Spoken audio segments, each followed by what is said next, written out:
Ողջույն։ Օրերս դեկտեմբերի 11-ին հրաժարական տվեց Բուլղարիայի վարչապետ Ռոսեն Ժելյասկովը։ Դրանից մեկ օր առաջ երկրի խոշոր քաղաքներում բողոքի ցույցեր էին կառավարության հրաժարականի պահանջով։ Ժելյասկովն ասաց, ինչպես սահմանադրությունն է թելադրում, իշխանությունը գալիս է ժողովրդից։ Մենք լսում ենք կառավարության դեմ բողոքող քաղաքացիների ձայները։ Իսկ ինչու էր բողոքի ցույց անում ժողովուրդը։ Ընդամենը դեմ էր 26 թվականի բյուջեի նախագծին ու պահանջում էր արտահերթ խորհրդարանական ընտրություններ։ Բուլղարիայի կառավարությունը ոչ հողեր է հանձնել, ոչ 5000 զոհ է տվել կամ նման բաներ։ Ժողովրդի դուրը չի եկել պետբյուջեի նախագիծը, մի օր ակցիայի նայել, մյուս օր հրաժարական է տվել։ Հիմա այս մեր կառավարությունը ամեն օր հայտարարում է Բուլղարիայի կառավարության նման. իշխանությունը պատկանում է ժողովրդին, սահմանադրությունն է մեջտեղ բերում, որով ժողովուրդն է իշխանության տերը, երբ ասի կգնանք։ Ժողովուրդը բողոքի ցույցեր է արել, բազմաթիվ անգամներ։ Իշխանությունը էլ նռնակներ է նետել, էլ քրգործեր սարքել, եղունգներով, սեղանատամներով կառչել է իշխանությունից։ Ուշագրավն այն է, որ Բուլղարիան Եվրամիության անդամ է։ Այն Եվրամիության, որը արտոնում է Հայաստանի իշխանության բոլոր հանցանքներն ու զանցանքները ցուցարարներին ջարդելը։ Քանի որ Հայաստանի իշխանությունը սիրում է համեմատություններ անել, երբ իրեն ձեռնտու է իհարկե, մի քանի համեմատություն անենք։ Էլի եվրոպական երկիր գնանք։ Ֆրանսիան։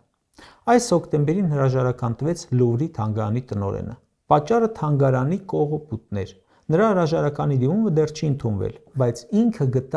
տնօրենը գտավ կատարվածի մեջ բարոյական պատասխանատվություն։ Մեր երկրում կարելի է բերել 1 չէ, 2 չէ, լիքը օրինակներ, թե տարբեր նախարարների ոլորտում ինչ խայտառակություն է, ինչ գործարքների մեջ են, հարազատներն ինչեր են անում, ու իրենք ինչպիսի պատասխանատվություն են կրում, բայց ոչ այդ բարոյական նկարագիր ունեն, ոչ էլ իրենց ղեկավարն ունի, որ պարտադրի հրաժարական։ Երկրի տարածքի 200 քառակուսի կիլոմետրից ավելին օկուպացնում են, հրաժարական չի տալիս պաշտպանության նախարարը կամ գենշտաբի պետը, որևէ մեկը։ Զինվորներ են վարվում, հրաժարական չկա։ Հանցագործությունները բազմապատկվում են, ներքին գործերի նախարարությունում հրաժարական չկա։ Իսկ երբ ներկուսակցական խնդիր է, այդ ժամանակ նոր միայն կա SMS ու հրաժարական, դե կուսակցությունը երկրից կարևոր է։ Հիմա համեմատեմ մեկ այլ երկրի իշխանության հետ, ու դուք կտեսնեք, թե ինչ փայլուն համընկնումներ ունեն, ոնց որ երկու երկրների ղեկավարները նույն դասարանից լինեն։ Փորձեք մինչև անունը տալս գուշակել, թե որ երկրի մասին է խոսքը։ Այդ երկրում ընդդիմադիր լրագրողը դատապարտվել է 4 տարվա ազատազրկման նախագահին սպառնալու մեղադրանքով։ Ասել է, երևի նախագահը ցանկանում է ցմահ կառավարել, վերլուծական է գրել։ Բայց գրել է չի կարող, քանի որ մեր երկրի պատմության հին փորձով ժողովուրդը եթե չէր սիրում ղեկավարին, սպանում էր։ 4 տարով ուղարկել են բանտ։ Որ երկրում են, բացի Հայաստանից, ընդդիմադիրներին բանտերը լցնում։ Այո, Թուրքիա կամ Ադրբեջան։ Նիկոլի նոր բարեկամները։ Այստեղ էլ, այնտեղ էլ ով դուրները չի գալիս, քննադատությունը համարում են հեղաշրջման փորձ։ Բերված օրինակը Թուրքիայից էր։ Մի համեմատություն էլ անեմ Նիկոլի սրտի երկրի հետ։ Այս տարվա սկզբին Թուրքիայի մայրաքաղաքում նստացույց արեցին ընդդիմադիր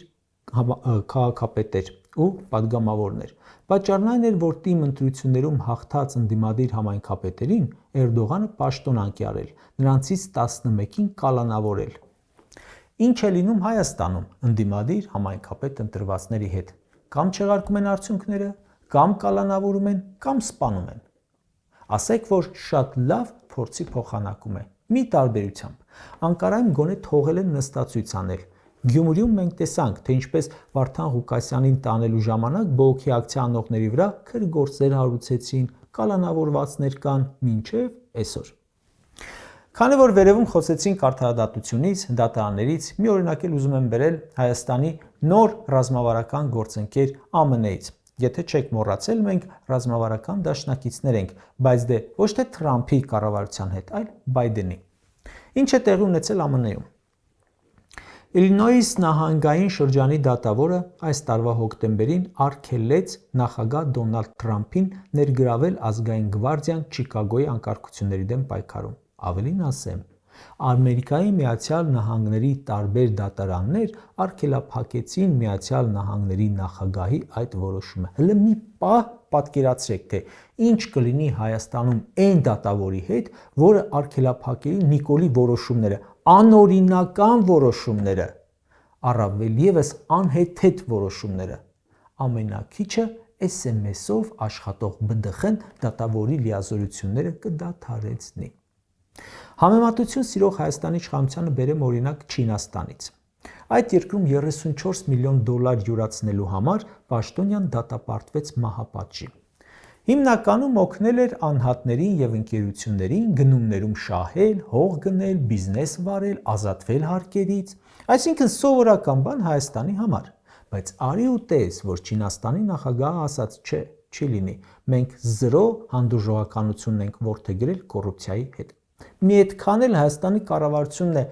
հայտարարել անհանդուրժողականություն կոռուպցիայի հետ, բայց Չինաստանի այդ պաշտոնյայի մսխած գումարի կրկնակին մեզ մոտ մսխվեց մենակ անիվ հիմնադրամով։ Մահապատիժ,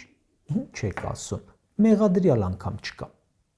Տեսնես բարեկամ, Չինաստանը տեղյակ է, որ նման գործերով մեզ մոտ մեղադրյալներ սովորաբար չեն լինում, եթե մանավանդ տակը կա ՔՊԱ-կան։ Մի օրինակ էլ բերենք մեր հարևան բարեկամ Իրանից։ Այս տարվա ապրիլին շատ հետաքրքիր բան տեղի ունեցավ։ Իրանի նախագահը պաշտոնանկարեց փոխնախագահին Նովրուզի ժամանակ կատարած շռայլ անձնական ճամփորդության համար։ Պետբյուջե հաշվին չէր եղել։ Ուղղակի նախագահը ասաց, այն տնտեսական դժվարությունները, որի մեջ ապրում է հանրությունը, պաշտոնյաների շռայլ ճամփորդությունները, նույնիսկ եթե դրանք հոգացել են անձնական եկամտով, արդարացված չեն։ Շատ ուշագրավ լուր է սա Հայաստանի տուրիստ պաշտոնյաների համար, որոնք աղքատության բարձր մակարդակ ունեցող մեր երկրից գործուղման են գնում ոչ միայն խմբով, ոչ միայն պետբյուջեի հաշվին, ոչ միայն շքեղ հյուրանոցներում, այլև արտաքին պարտքով։ Երկու շատ համեմատելի օրինակներ ռուսական փորձից։ Այս տարվա մարտին աչքովս մի լուր ընկավ, որ Ռուսաստանի Դաշնության Սամարայի մարզի ղեկավարությունը որոշել է ստեղծել իշխանությունների կողմից տրված խոստումների բաց ռեգիստր։ Ասացին, որ մեկ վայրում հավաքելու են մարզի տարբեր մակարդակի ղեկավարների նախաձեռնությունները, խոստումները։ Նահանգապետն ասաց, սա նրա համար է, որպեսզի քաղաքացին տեսնի իրեն քանի խոստում է տրվել, ինչ մակարդակի է, որն է կատարվել, որ փուլում է եւ իր դիրքորոշումը ճշգրտի ընտրություններից առաջ։ Լավ կլիներ, կարծում եմ, համեմատությունների սիրահար մեր իշխանությունը նման ռեգիստր ստեղծեր եւ բոլոր խոստումները կատարված ու անկատար ներառել դրանում։ Ինքս կօգնեմ, մի 800 հատ առանձնացրել եմ։ Այդքան բան, որ խոստացել են ու չեն արել, անգամ արհեստական բանականությունը չի կարող թվարկել։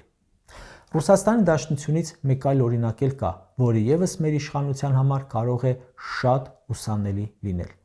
Հոկտեմբերի 24-ին ճեպազրույցի ժամանակ Ռուսաստանի Դաշնության նախագահ Վլադիմիր Պուտինին հարց տվեցին Ամերիկայի Միացյալ Նահանգների սահմանած նոր պատժամիջոցների մասին, թե ինչպես կարձագանքեք։ Հիշում եք, Թրամփը խոստանում էր ընտրվելու դեպքում ռուս-ուկրաինական հակամարտությունը լուծել մեկ շաբաթում, մեկ օրում, մի ժամում, չեմ էլ հիշում արդեն։ Երբ չկարողացավ խոստումը կատարել, ասաց, որ երկու կողմից էլ խորը հիասթափված է, եւ Ռուսաստանի նկատմամբ կիրառեցին նոր պատժամիջոցների փաթեթ։ Ի պատասխան Վլադիմիր Պուտինն ասաց.